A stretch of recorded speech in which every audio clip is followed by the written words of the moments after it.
তাদেরকে আটকে রাখা হচ্ছে, বৈধ কাগজপত্র দেখানো হলেও ছাড়ছে না।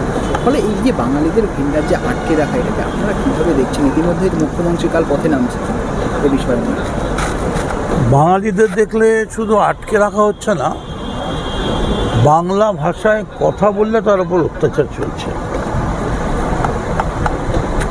যিশুকে যখন ক্রুশবিদ্ধ করেছিল তখন জিসাস বলেছিলেন, O God, they don't know what they are doing.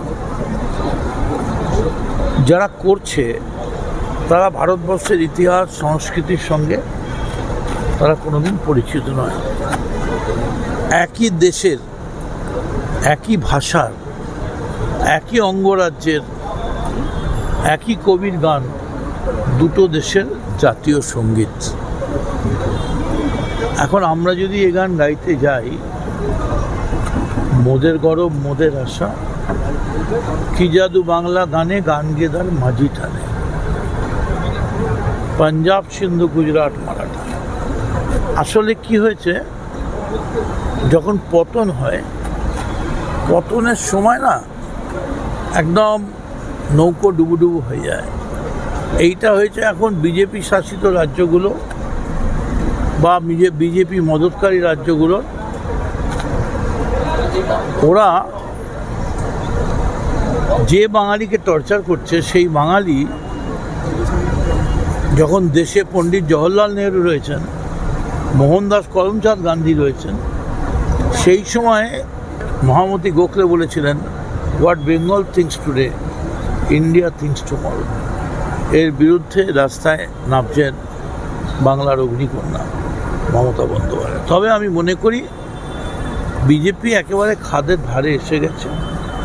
এখন শুধু সামান্য ধাক্কা 26-এর জন্য বেচ করা। তবে যদি বেশি বাড়াবাড়ি হয়, বাংলা চুপ করে থাকবে না। 21শে জুলাই রয়েছে, তার আগেই দেখা গেল আগামীকাল বাঙালিদের হয়ে এবং যাতে ভিন রাজ্যে কাজে গিয়ে তারা এই সমস্যার মধ্যে না পড়ে তার জন্য পথে নামা।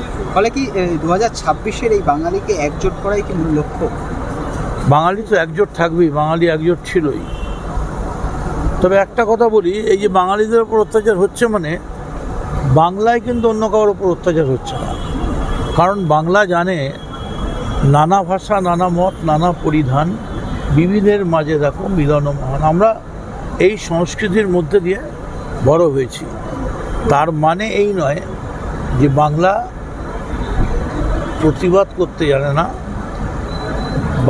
বাংলা আমাদের পশ্চিমবঙ্গ, তারা হুঙ্কার দিতে জানে না। হুঙ্কার মানুষ দেবে, এবং তার জন্যই কাল রাস্তায় প্রতিবাদে মমতা বন্দ্যোপাধ্যায়। কোনোদিন মমতা বন্দ্যোপাধ্যায় জাতি ভাষা নিয়ে নামিনি, আমি প্রথম। গতকালের যে কর্মসূচি রয়েছে, মুখ্যমন্ত্রী তিনি নিজে হাঁটবেন, অভিষেক বন্দ্যোপাধ্যায় থাকবেন আগামীকাল, ফলে সেখানে দাঁড়িয়ে বিজেপি ইতিমধ্যে অভিযোগ করতে শুরু করেছে, বাঙালিদের হয়ে আপনারা হাঁটছেন, সমস্তটাই ঠিক আছে, কিন্তু যে ক্ষেত্রে সাংসদে পাঠানো হচ্ছে তখন কীর্তি আজাদ, তারপর এদের মতন লোকেদেরকে বাইরে থেকে নিয়ে এসে এমপি করা হচ্ছে, তাদেরকে এখান থেকে পাঠানো হচ্ছে। মানে কারা আমরা? আমি আমার পার্টিতে কাকে করব? আমি আমার মেয়ের সঙ্গে কার বিয়ে দেবো, সেটা ওর থেকে জিজ্ঞেস করতে যাবো নাকি? আন্দোলন দিল্লিতেও শুরু হয়েছে। Wait, ball has started rolling. একটু অপেক্ষা করুন।